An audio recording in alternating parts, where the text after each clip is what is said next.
We are back live with Coffee with Humans with my friend Zach. Zach, welcome to Coffee with Humans. Great to be here, Jason. Now, this is the second time we've had coffee. I don't even know if you're having coffee. I'm having tea.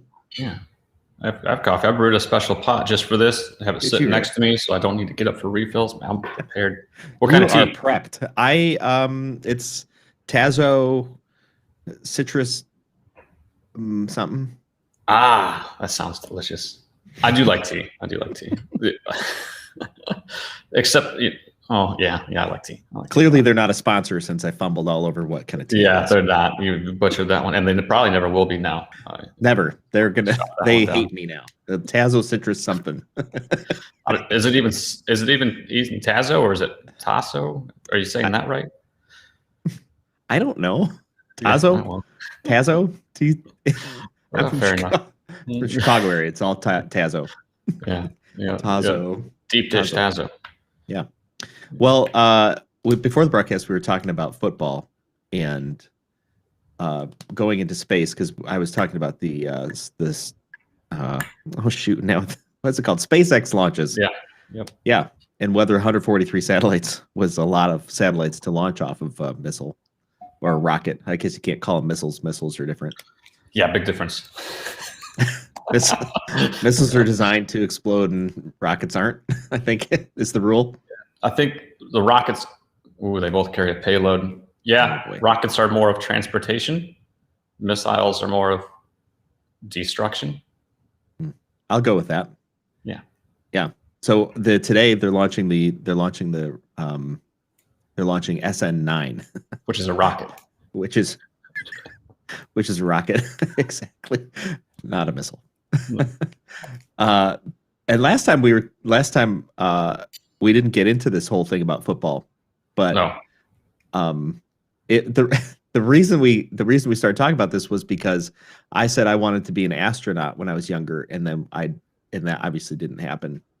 I mean, for all of our viewers, I'm not an astronaut, but I wanted to be one, and I decided that was a bad idea because I didn't want it. It was just the pressure was too great, and it was also the reason why I only lasted a half semester in football, because it seemed like a good idea, and then when I got hit or needed to hit someone, it really sounded like a terrible idea.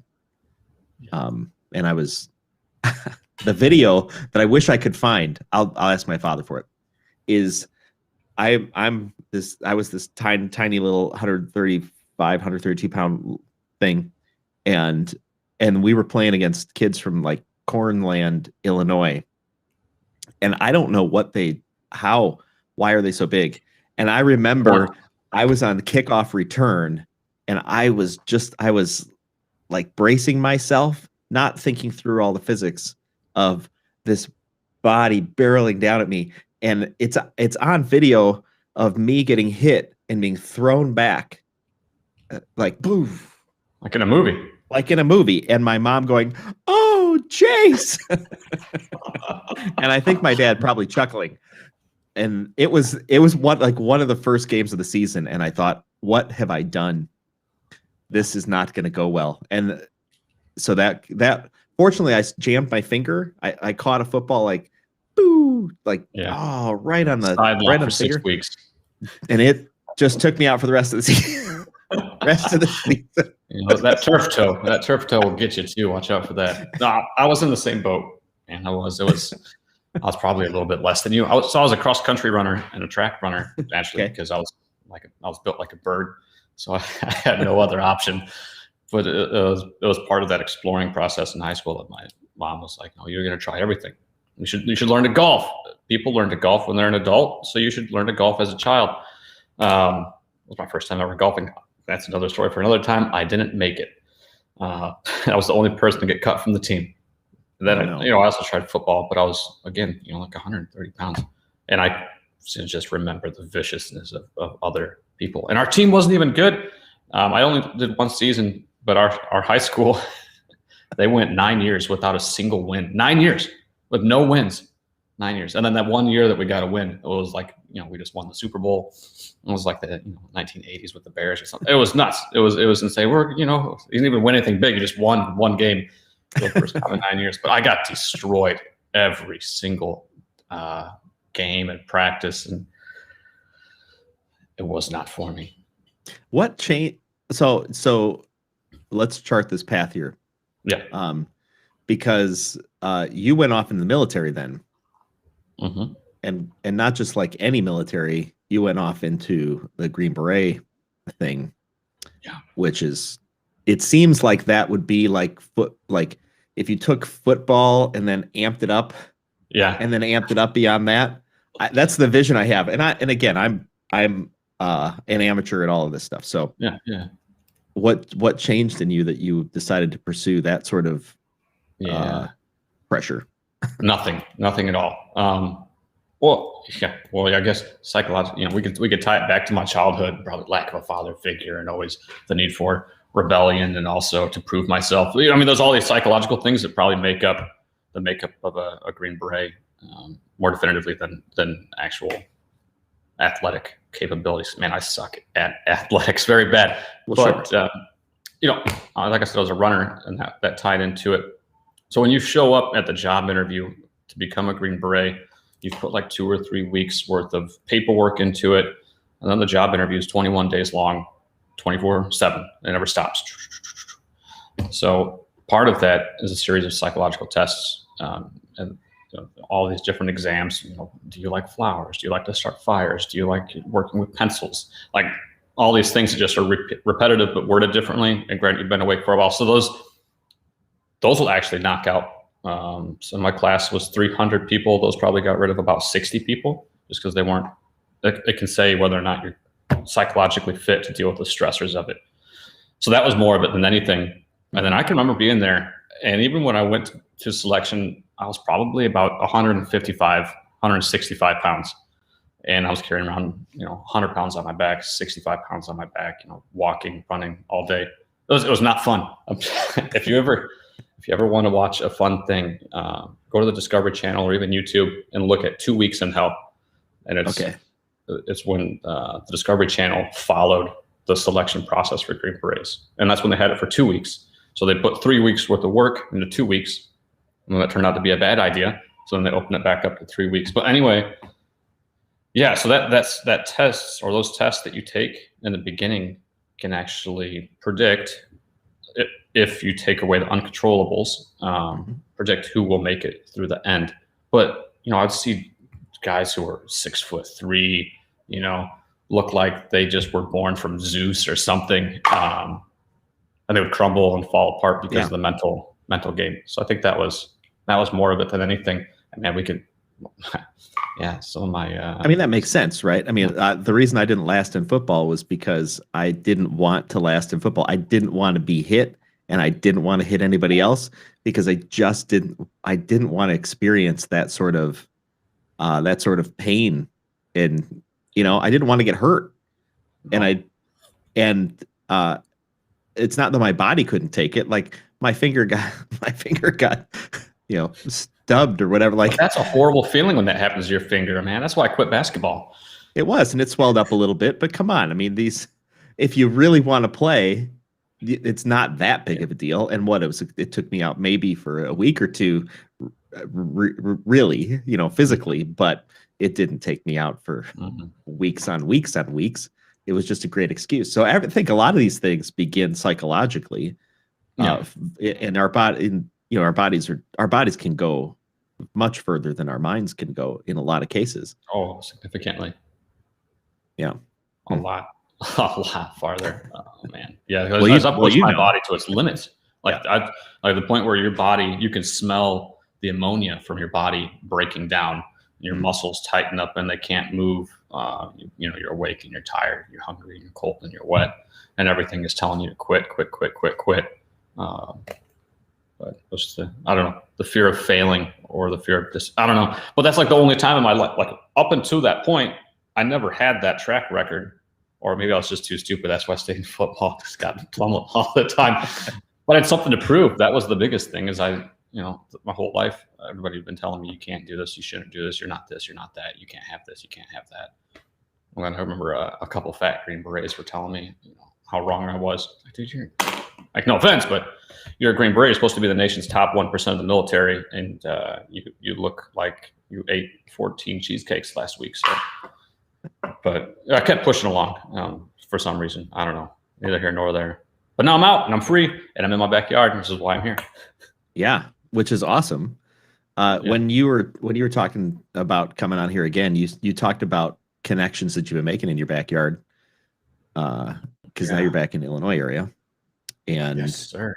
I see all the stuff you do on LinkedIn. And you were talking, you were also talking at the time we talked last about work that you were doing to facilitate the connection or transition, I guess, of folks from military to civilian life. How's that going for you? It's going pretty good. It's going pretty good. I find a lot of self or fulfillment in there.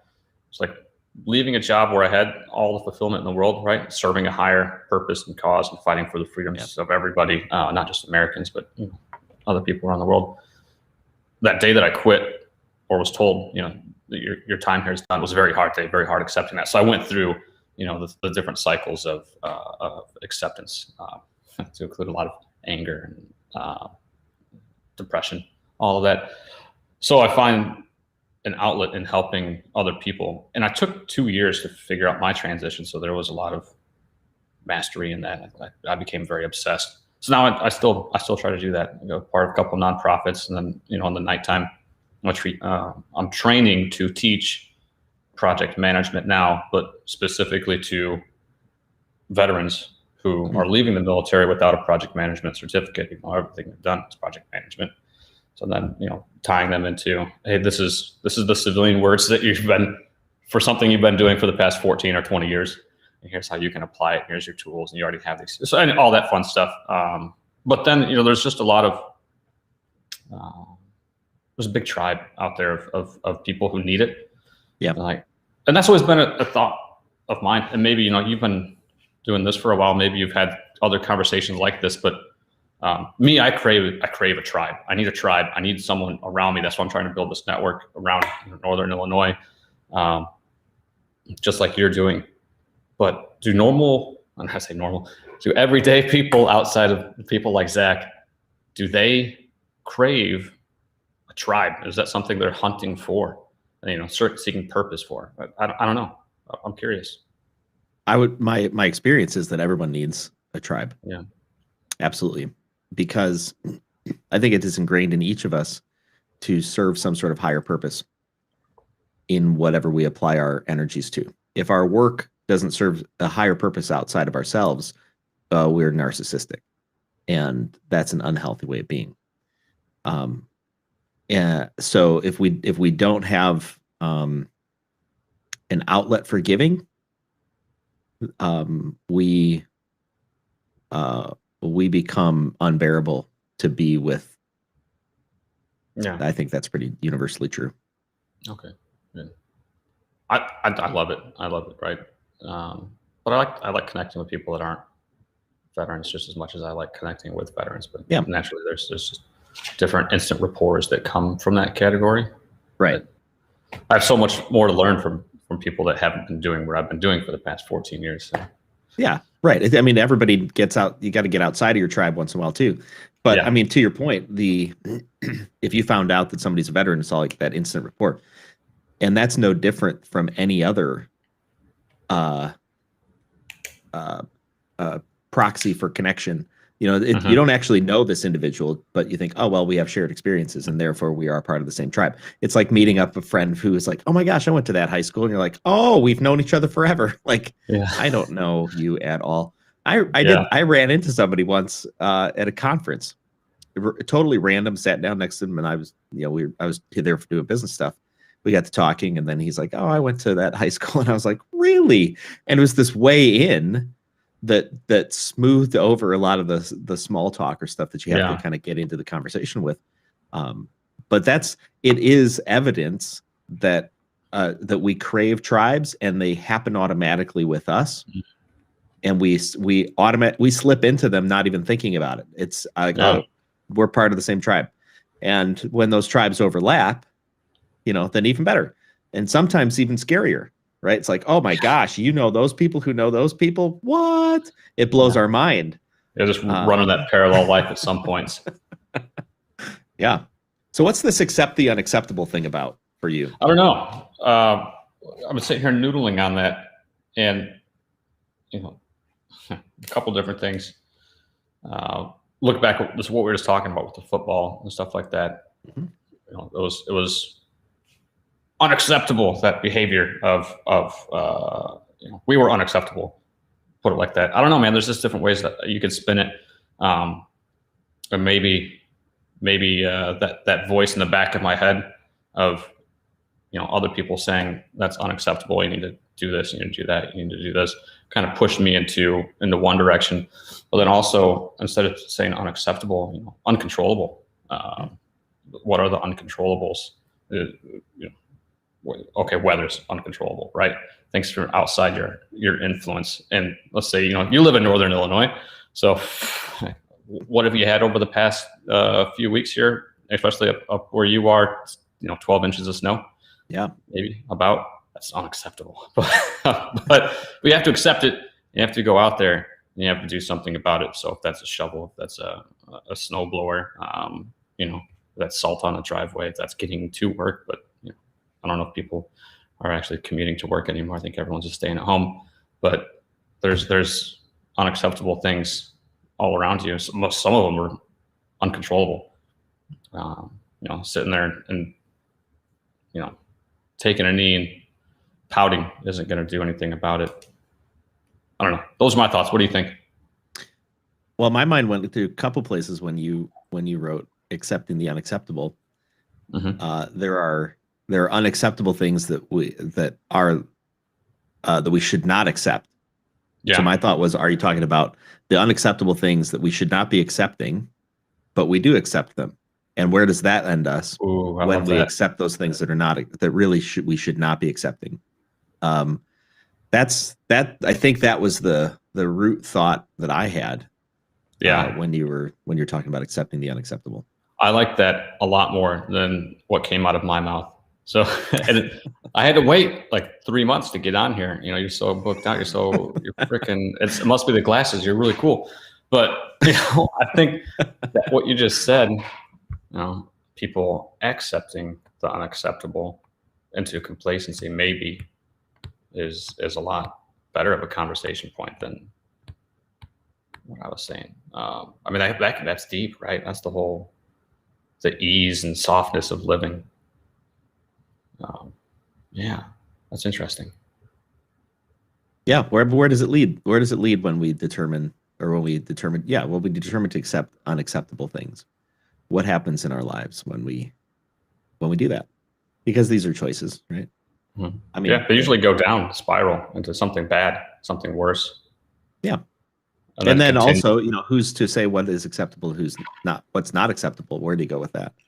Yeah. Well, is it society? Well, it can tie back to society at either point, but changing your mindset definitely is the part to overcoming it. But what's unacceptable? Is it the society saying what you're doing is unacceptable, or is it you? Is it your parents? Is it that nurturing parent voice inside of your head, or the critical parent voice inside of your head, or is it the childhood voice inside your head? What's going on in there? Yeah, you can dive pretty deep. Yeah. I don't know. I think so. Where I'm at right now in life, kind of sitting on this teeter totter, waiting to go to one side or the next, depending on how the next few weeks go. But I think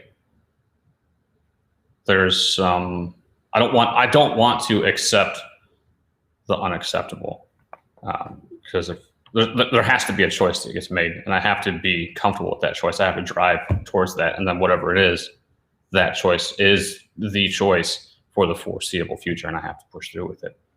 Otherwise, my family suffers. Mm-hmm. Hopefully, that wasn't confusing. No, what I heard out of that was that you have to, I guess paraphrasing it, like make the best decision, choose it and move. and kind of let the pieces fall where they may. But it's kind of no different than if you found yourself off in the wilderness trying to navigate your way. You have the best information that you have at the moment. Yeah, but which isn't today kind of like the wilderness out there. Yeah, right. Exactly. Technology, the jungle that is the infrastructure around us. Right. Yeah. Yeah. Are there certain decisions that are sitting in your mind that seem like they're sitting in that space? Oh, yeah, they are. They are. Been working through them. Yeah. I naturally like to bring in coaches and mentors and my tribe, if you will, of people that I trust. And I will give them credit. Not a single one of them has said, "You should do this, Zach." That's awesome. I mean, they keep, at the end of, I'm like, oh wow, they did exactly what they should do. They put it back on me, but they gave me more tools and resources to analyze, assess, and think about what it means in each decision. So fun stuff. Yeah, that whole you should, that came up in a conversation in this past week with an individual who was needing to speak into somebody else's life, and the individual was counseled and told, don't tell this individual that's what they should do, because if they don't do it and then come back to you, they feel some sense of shame in saying, I didn't do the thing that you told me to do. Right. Instead of simply offering them and say, here, have you considered this, or have you considered, or even asking sometimes for permission to give advice, which is a key, I think, component to some of our conversations. Hey, are you open to some suggestions? And allow the person to make the decision to open up the door, instead of like, hey, by the way, otherwise, like I'm thinking my kid, just like barging in and going, it's time to get up. Like, why exactly? It might just be because I think it's time to get up, or there might not be another reason that it's time to get up, or clean your room. Why? Because I think so. I think it's time, and we just carry those behaviors into our adulthood, and then pester everybody around us in kind of the same way. It's time to get up. You need to get up. Well, I'm not gonna get up. And then it becomes this pissing match sometimes. This person, I told them they should do that, but they didn't. Well, okay, it's not your life, so relax. I've found that works best, or where I've really adapted it, where I did it early on in my marriage. My wife, typically, males are more of the husband is more of the, I'm solving a problem, right? That's the way guys think, is boom, here's a problem, I'm going to solve it. And women are more emotional creatures, and that's awesome. The world's better for it, right? I wouldn't have it any other way, except maybe us being less stubborn. But my wife, she likes to talk to me. We have a very healthy communication. We have a very healthy marriage. And I found for a long time, I was just telling her how to fix her problems all the time. And she never asked me. Right. I was like, well, I need to dial this down. I need to fix this. I need to fix this problem. There I go again. So I was like, okay. Yeah. So, now when we have these problems, I'll sit there and just listen and do the thing. And then if do you want help fixing? Do you want some ideas? What do you want? Do I have permission to give you what I would do? And sometimes like, no, I just want to vent for a little bit. Okay, let's just keep venting. Do you want me to pour you a glass of wine? Which now she can't drink because she's breastfeeding, but all of that stuff. And it's actually helped out a lot. And then she does the same to me, vice versa. Now I find that, there's times when we can even, I can be more emotional with her and she can be more problem solving with me. So that's worked out pretty well for us. She's a fantastic human. Yeah. No, it's true. I think it's pretty critical to ask, and I've done a remarkably bad job of this through the years, but critical to ask, are you looking at me to help you solve this, or you just you just talking? Because that also gives permission to not feel, as a guy, it gives permission to not feel bad about not interjecting or not taking some sort of responsibility for it. And I think it also builds a healthier relationship too, when you can just be like, hey, you got you, I got me. You figure out your stuff. If you need help, I'm right here. I'm right. Yeah. Or just, just talk to me about it or talk at me. Yeah. Yep. Yeah. One of the keys, I think that this came from a book. I'm not going to remember the book, but came from a book that that people are looking first for validation. Yes. So just validate that is a feeling. Wow, that sounds frustrating. This happened, all this other stuff, and I can't believe I can't believe that either. That sounds super frustrating. Yeah, acknowledge it. It's just a validation. It is. Yeah, especially when you reword it and toss it back at them, and then throw in some empathy with it. I can't even imagine. It's so critical too, because we all I think intuitively know what we want to do or should do or could do, or we just haven't got down to the bottom of it yet. We haven't got down to the decision making because it's got so much crap on top. And I think that's the discussion part of it. It's like finding the needle in the haystack. It's like I gotta search, and I can't believe it was so. I give her and right. And then what should I do about it? It's like, oh, the needle is it's like I know what to do now. Or, okay, that's off my chest. It's like customer service, let hear first. And then years ago, I did customer service at a retail company. I know people be like, I can't believe this thing, and you ought to be ashamed. I'm coming, and and you're like, okay, yeah, and they went from like, I want all my money back, and I'm going to sue this place to, it's like, oh.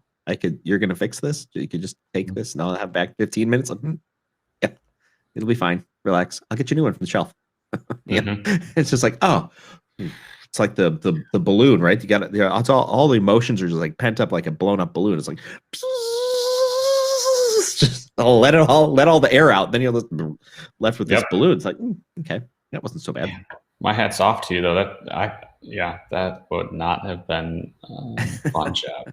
I did it for a couple of years. Yeah, really? Wow. And you still got some meat left on your tushy, huh? Too much. I think COVID and it's softened me up too. It's all right. But drinking. Man, customer service, I can't imagine. I've tried to be very nice with them, with all of them. They're just doing their job. They're here to listen to me. For sure. Man, I've seen some crazy people just go after them. Man. Yeah, like a punching bag, but yeah, I don't know. Well, I've got ComEd though. I mean, not ComEd, Comcast. They have the worst customer service. Oh, don't even get me started. Yeah, don't even. I went to their headquarters one time. Did you? Well, I went to tour their headquarters. I'm so irate with you. I'm gonna drive to Atlanta and go into your headquarters. They were one of the nonprofits I was working with or going through. They took us through this so we could kind of see different jobs, and that's what all of the people that were there were like. You guys have a fantastic place overlooking the stadium right there. It's a beautiful place to work. Fantastic, butcher the word, amenities all over the place.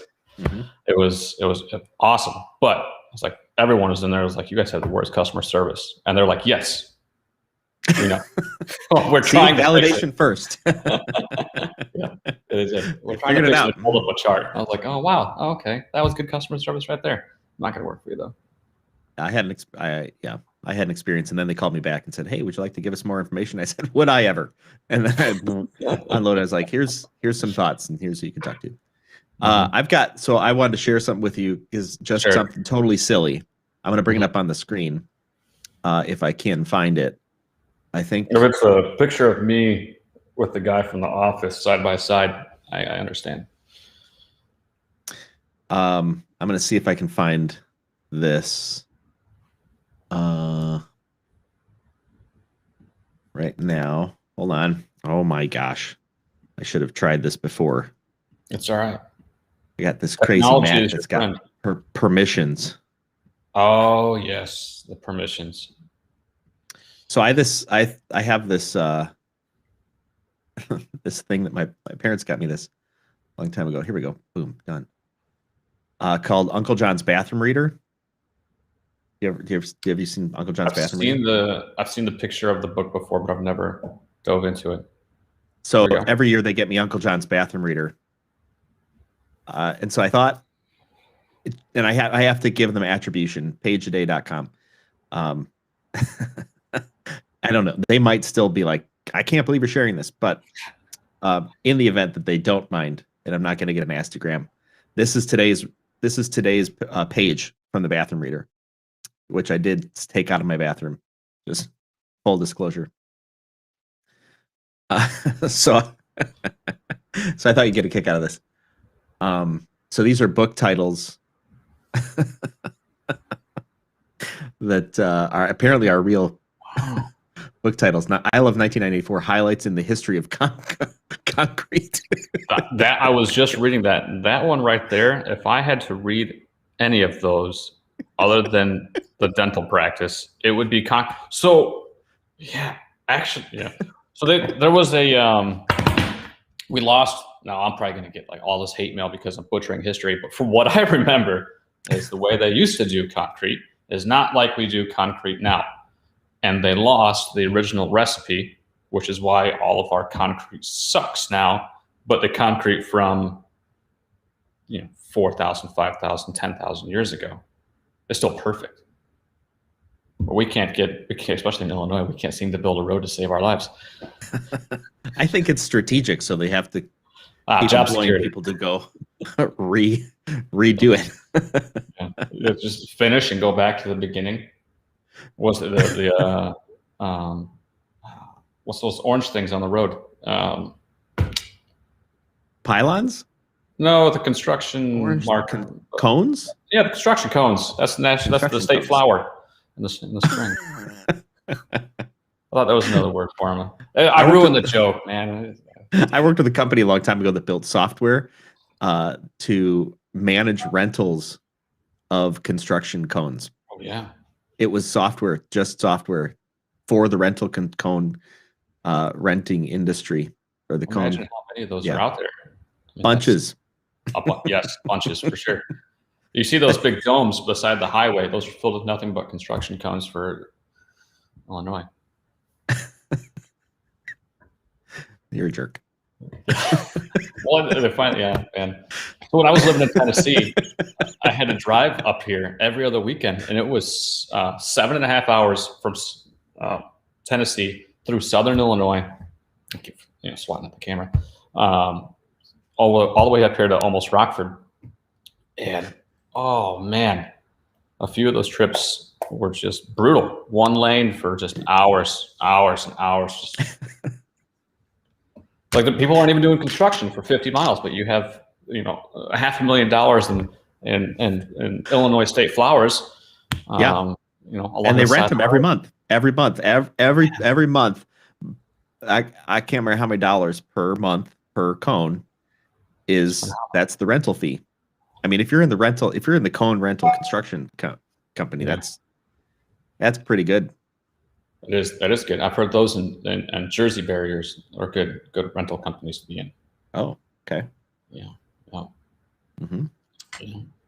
Yeah. So that I wanted to share those. I want to share these with you because I thought you'd get a good laugh out of these. Well, I'm still trying to learn how to read. I'm just kidding. I know how to read. 2002's Living with Crazy Buttocks. Yeah, that seems normal to me. I am crazy buttocks, so that's probably a story of my life. My wife, she's living with me.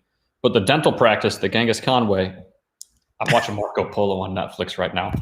So I was like, man, I mean, they have good teeth in the movie, but I don't think they have really good teeth in real life. And I don't know what the dental practice would be. I don't know. I'm kind of interested to see it, not partake in it, but it's a real book. So it has to be a legitimate practice. I don't know. Is he a real dentist? Does he have I don't know. But it's a real book. Curious. My friend. I know, right? Isn't that great? Yeah. That's nuts. That's you're gonna make me go and buy the bathroom reader now. I recommend it. I actually am not even sponsored by them, but I get it every year for Christmas, and I flip the chart, and I thought, why not share it with the world? So do you find yourself being excited to go and find out the information of the day. Sometimes I forget to look. So you got to go back. But I am it's always something interesting. Yes. Some days are really funny and great, and some days are like, okay. But it's always interesting, and I walk away thinking, all right, I'm smarter for this. I like it. But my two oldest daughters, they're kind of into dad jokes, and the aspect of they try not to laugh at them, just to say that I'm not funny. So I feel like I should get them one of dad jokes for their bathroom. That way they can come out and spit some game at me. I bet they have one. Yeah, you could go to pageaday.com and see if they've got one for dad jokes. There'd be a lot of dad jokes. 365 dad jokes. Yeah, dad jokes. There's no end to them. Really. Oh boy. Yeah. I don't know. Hey, are you good at coloring? Do you want to play a game? Yeah, I will color with you. I took several art classes in high school, but I used to smoke a lot of weed back then, so I can't promise not many good. Come on. Well, what I heard is that when you are in a state like being high or something like that, that you can learn things in that state, that altered state, but you will forget them outside the altered state. It will come back to you in the altered state. I've heard that. Supposedly. That's why I tried to take all my tests in high school, high as well. It didn't work out that well. Didn't. I had to join the army at 18. Come on, Jason. What a shame. Yeah. Well, I've got a good game for us. It's called Whatchamadraw It. All right. And since this is your second time on, you got to play it with me. So Whatchamadraw It goes like this. I'm gonna have a phrase on the screen. That phrase is gonna be like this. So it'll say, "Draw a frog sitting in a canoe headed for a waterfall," and we will have 1 minute roughly to draw that, and then we will show it to the screen and see who wins. Ooh, are you doing? You can vote for yourself. All right, I can. Sure. All right. I'm actually gonna download this game too to play with the family. So Whatchamadraw It. It's it's on a you can go out and you can buy it in little cards. Yeah, it's so good. It's so good. I love it. You take family game night very seriously here. Very seriously. Yeah, I played it with my kids at Christmas. All right, here we go. You ready for your first one? I am ready. Okay. Draw a kitten skiing down a mountain with a mouse riding on her head. Oh, here we go. Draw a kitten skiing down a mountain with a mouse riding on her head. You have 1 minute. Kitten skiing down a mountain with a mouse riding on her head. Shoot. Let's see here. This is going to be a big kitten. I made my kitten too small. It's going to have a huge head.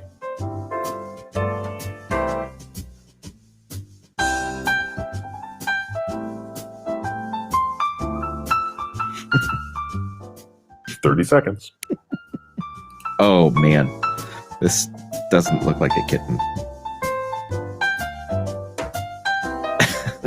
All right. We got a mountain here. We got some trees. 10 seconds. All right. Let's see here. A mouse. Oh shoot! No. 3, 2, 1. All right. Oh boy, That was exhilarating. was it though? Yeah, it was. Okay. All right. I'm gonna. Oh, this is really bad. I don't know. I did a bad job. That's legit. You got to show it. Okay. All right. Here we go. This is mine. This is a kitten skiing down a mountain with a mouse on her head. This is mine. Oh man, that's a lot. They have 4 legs. Son of a gun. That's right. Yeah, they have 4 legs. I only got 2 on there. Yeah. Well, the other 2 are The mouse, I think, is like flying off. I feel like they were going over hit, maybe like a jump, They just hit a ramp. and the mouse Sure. was jumping. I think that's what's happening. I like it, Jason. Oh, if I could figure this out. There we go. Oh, look at this. Yeah, that kitten is like flailing around. Yeah. Yes. And then I love that I'm a mouse. Well, that's key. I think that in case we were wondering. In case you were curious, what is that on his head? It's a mouse. I'm a mouse. I don't know if words can get you disqualified. In the Rivera household, words would have got me disqualified. So. Oh, I don't. I don't have that rule. Yeah, I like it. I dig it. That was fun. That was cool. That might actually be a rule. I've never looked at the rules. It just seemed pretty straightforward game. It's your house, your rules. All right, I agree. Here's our next one. Draw a superhero with the power to see through vegetables. Mm-hmm.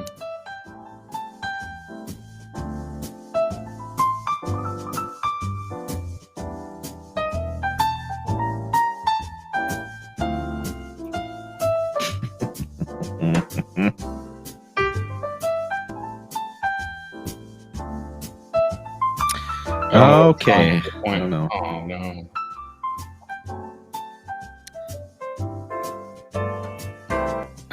I'm okay. How do you denote that it's a superhero? That's what I'm thinking. Capes. Right? 30 seconds. That's what. See, that's what I went with. Superman.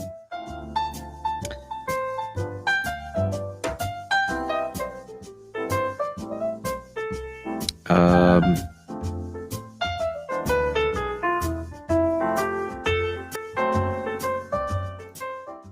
10 seconds.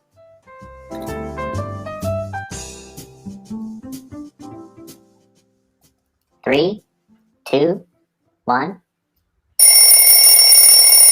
Oh, pen's down. See through vegetables. That was the most difficult part. I hope you did better than me.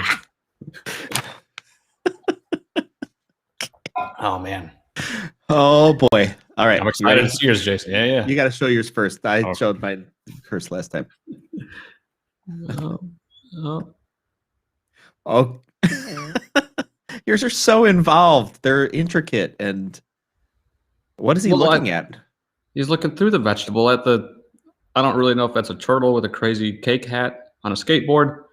I'm not sure really what he's looking at. I'm not sure if he knows either, but it's making him smile. If anybody knows what that is, man, you have a dark look into my soul right now. Yeah. All right. For the first one, Jason's cat looks like a mouse. Zach gets the first point.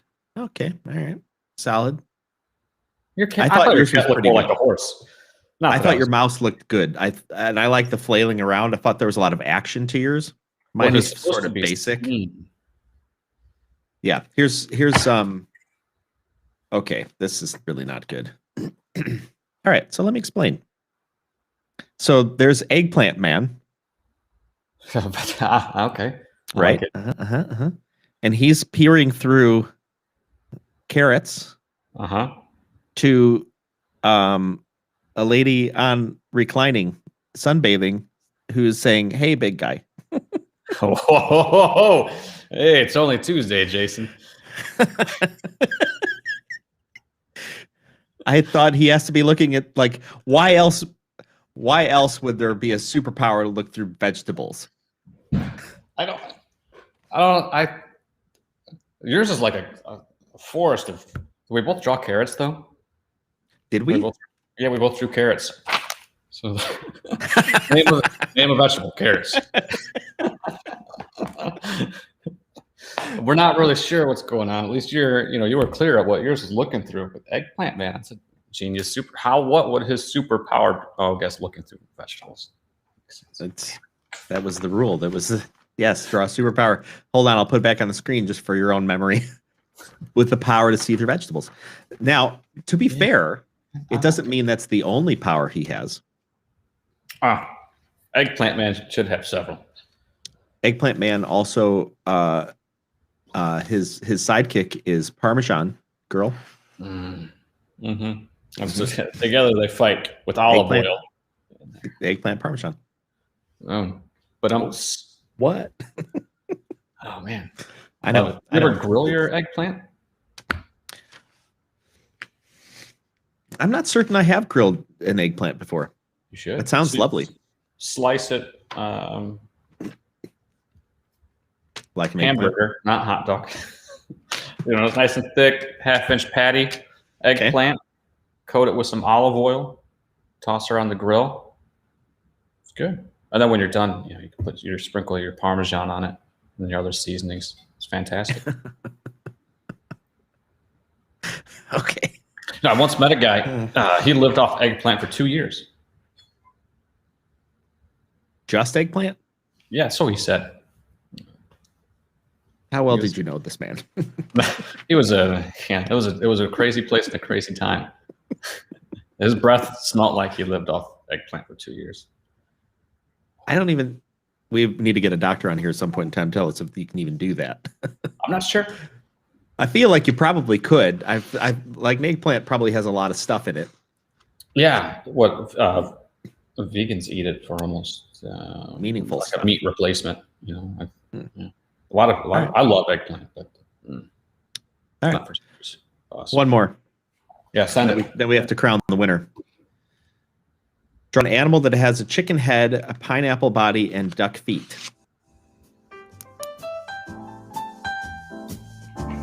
Okay.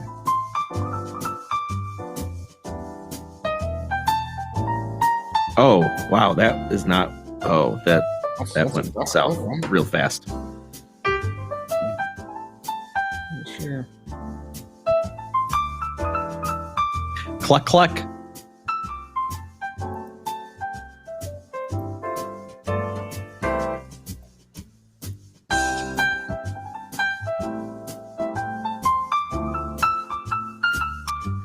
Um, 30 seconds.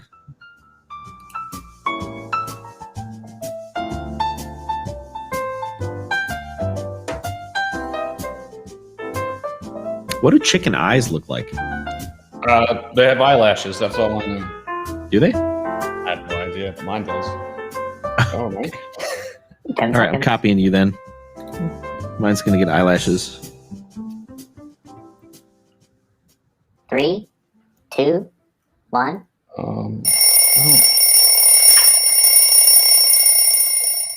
I'm really praying you did a lot better than me on this one. Yeah, it's mine. It's probably going to give you nightmares.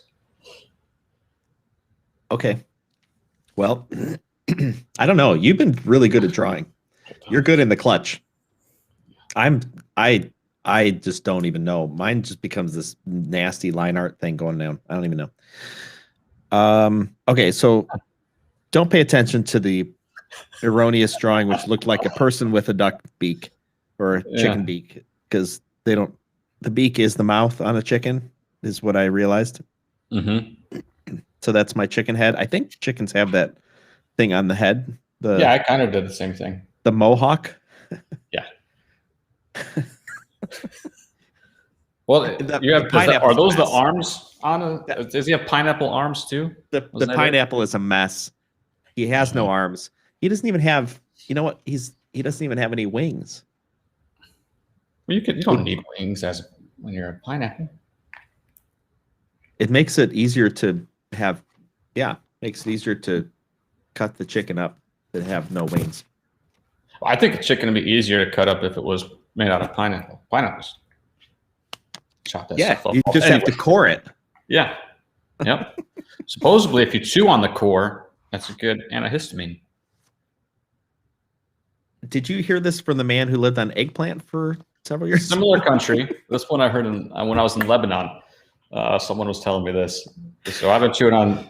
I still get sinus infections, but I've been chewing on pineapple core for about 10 years.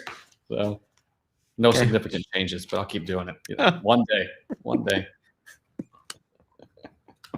I believe in you. What is that? Come on. That is so nasty and also very detailed. I'm not sure what happened with the hair. or the ear. Face is just brutally amazing Brutal. looking. Yeah, you can't help but look at it, but at the same time, you don't want to. You really don't. You're not sure what disease it has. You don't want to eat it. Exactly. I agree with you. It feathers. is. Oh, Man. oh yeah, man. I just So want the yeah. feet alone. Yeah, it's so much better than mine. Like this, that. I don't know about that. Yours versus mine. Yours looks like a legit cartoon. Mine looks like somebody just had a problem drawing. It's kind of reminds me of like the Sonic the Hedgehog hair with a pineapple body. Mine looks like it'll eat you, kind of. I don't know. It does. It looks like it. The face. Those the eyelashes. Maybe eyelashes don't belong on chickens. Oof. Yeah, the face looks disturbing. It is. Like it's gonna it come. Is. I'm gonna have to. Yeah, I'm not gonna show the kids that one. Oh, I think you should. Right before bedtime. What do you think of this? Eats children that stay awake at night. Oh, you could use that to your advantage for a period of time. I used to give my kids points, just points. That they do something, I'd be like, "Hey, that's 100 points," and they'd be like, "Oh, 100 points." And my two boys are very close in age; they're a year and 6 days apart. And then I'd be like, "Oh, hey, you didn't do your stuff. I'm gonna take away a point," you know. And then they were like, "How many points do we have?" And I was like, and I made it up. And then they realized that Dad's not keeping track of the points. Yeah, just ask him. Well, you know, when the points go away, so do you. And they're like, "What do you mean?" Well, ask your older brother. I'm like, what older brother? This is parenting advice. Yeah. Yep. Oh man. Yeah, I'm not gonna. I may use that one. This is good. Well, as we wrap up our time together here, what's your 2021 look like? Unknown, completely unknown. Wow. How's that I feel? don't. Scary. Very scary. I don't know. Awkward. It's stressful. It's very stressful. But I'm not going to paint it rainbows and lollipops and unicorns. It's a work in progress. Hopefully, it's better than my ability to draw a pine cone or a pineapple chicken foot duck face thing. So more to follow. Jason, I'll keep you in the loop. All right. Yeah. Well, here's the beauty of Coffee with Humans. That all the other folks in Coffee with Humans, there's a private alumni group that you're gonna get an invite to now. So everybody who's been on Coffee with Humans, I think all those folks should connect with one another and create great things. Yeah, that's my goal. That is acceptable. Oh well, then you should accept it. I will, absolutely, with pleasure. All right, man. Well, to our viewers and listeners, thanks for joining us on Coffee with Humans. If you want to be on, go to coffeewithhumans.com and then reach out to Zach on LinkedIn if you want to chat with him. Thanks, Zach. Thanks, Jason. See you. One of the things I love about Coffee with Humans are the raw conversations to have, meeting just like you. If you or someone you know should be on Coffee with Humans, go to coffeewithhumans.com. Remember, the only rule is no sales call.